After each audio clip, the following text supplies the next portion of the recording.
What's going on, guys? It's your man Griff, and listen, we got to talk about this GM letter. I know the information came out a couple days ago, but you guys know that Griff puts his videos out on Sunday. Sometimes I sneak one in every now and then during the week, but listen, let's talk about this GM letter. Let's get it.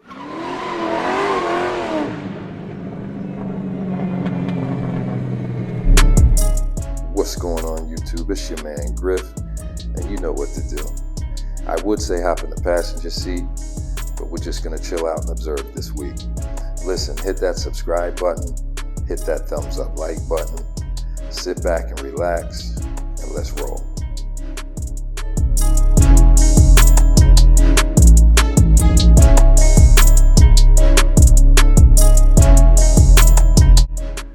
What's going on, guys? It's your man Griff. Listen, you guys caught me doing what I said I don't like to do, but the difference is I'm not actually gonna wash this thing. I'm just gonna spray it down. And like I tell you guys all the time, I'm just gonna hit it with some spray wax. I got caught in a rainstorm yesterday, so need to knock some of the, knock a little bit of the dust off. Just hit it with a little spray wax. But listen, we gotta get into this conversation about this GM letter. I'm gonna be honest with you guys, I'm just not buying it yet. That's your man Griff. Gotta be honest, I'm just not buying it.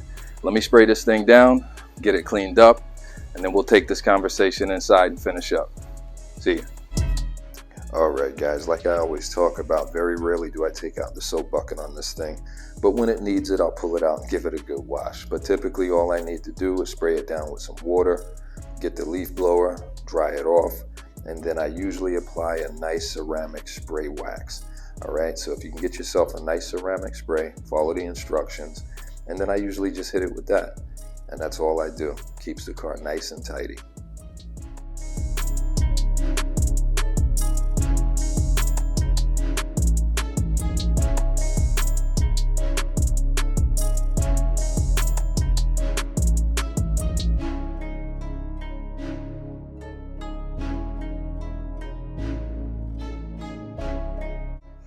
What's going on, guys? I'm back. Listen, the car is clean, nice and tidy. So listen, let's get right into it. I want to talk about this GM thing. Now, I'm going to be honest with you guys.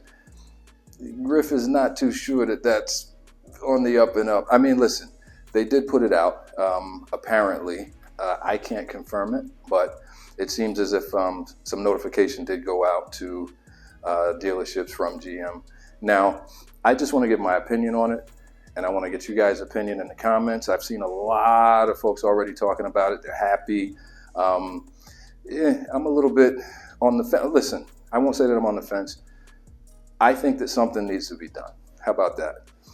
I think what they've done is a little bit extreme.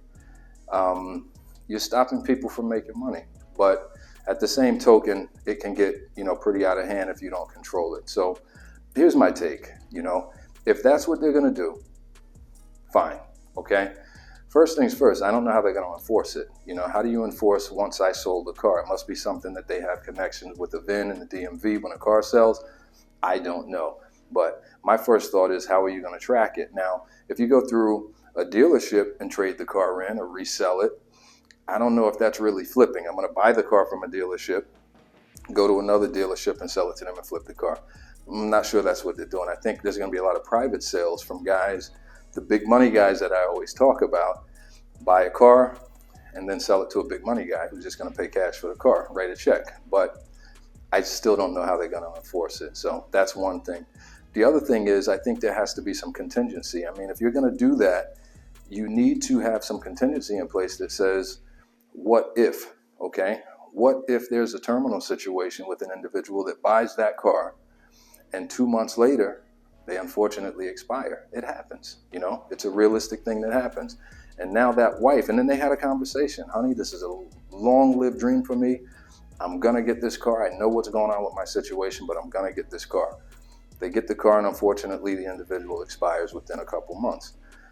Is the spouse supposed to hold on to this car for 10 months now before she can actually get rid of it? So there has to be some contingency. What happens if a guy gets the car, he's got a new gig, he's working at a startup, got a sign-on bonus, everything is cool. Now guys, listen, let's not get into whether or not it's responsible for the individual to do that in this example, but let's just assume that somebody gets that car and then they lose their job, and now they have to get rid of the car. These things happen. You see it all the time. You see it. Big ads, must sell, heartbroken, have to get rid of it. Baby on the way. You see that a lot. Guys that have their toys and it's like must sell, buying a new house.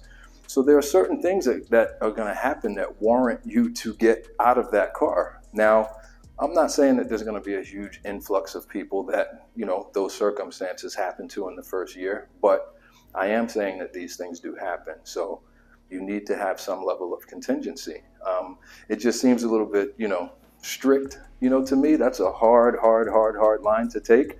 And I'm laughing because it is what it is. You know what I mean? I don't own that organization, so I don't make the rules. They can pretty much do whatever they want to do. So if that's the hard line stance that they're taking, I just think that there should be some, you know, some level of contingency. You know, maybe it could have been like a 3-month thing. If you dump the car or flip the car within 3 months, you know, they can be as drastic. But I don't know. This is just your man's Griff's thoughts. You know what I mean? This is just an open vlog this week, guys.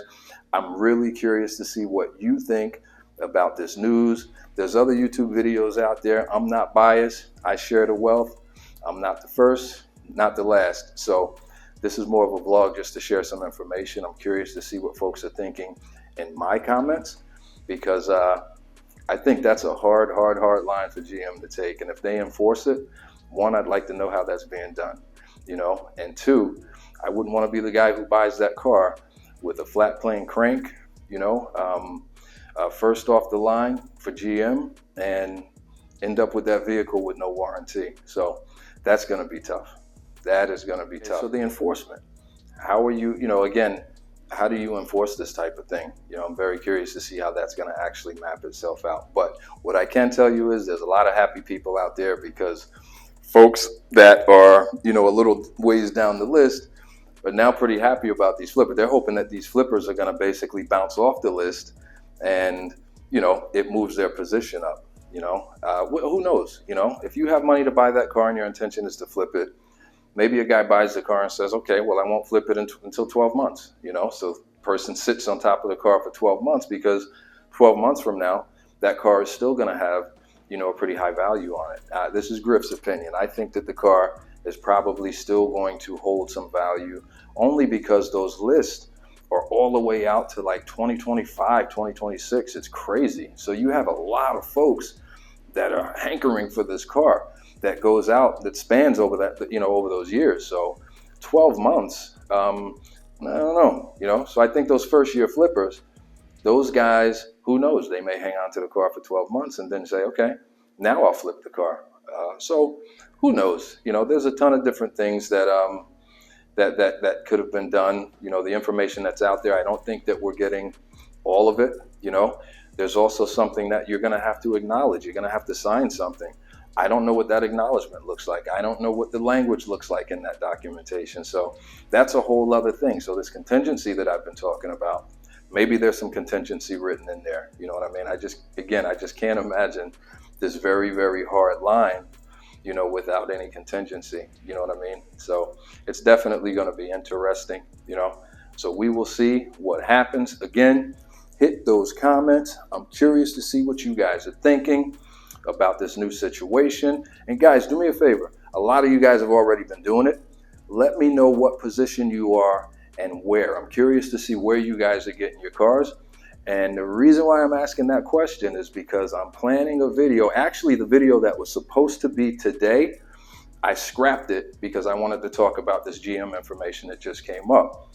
But we're going to get into service, you know, on this new Z06 that you guys are looking to get, you know. So I want to know not only what you guys think of the GM information, but I also want to know down there in those comments, you know, where you're getting your car, what number you're on the list, whether or not you're a first year, second year, third year, or fourth year Z06 guy.